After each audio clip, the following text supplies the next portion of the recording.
এই শান্ত থাক। কথা হলো যে তোমাদের মিলের জন্য কিন্তু খেলা শুরু হয়েছে নাকি? খেলা জেতা ঠকা সেটা কোনো ব্যাপার না।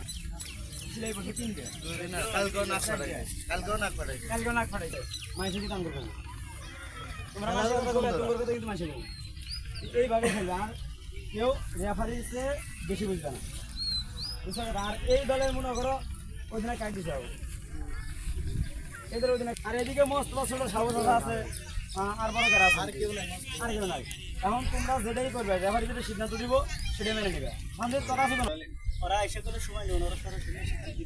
নিয়ম সঙ্গত আবেদন করবে, সমস্যা নাই।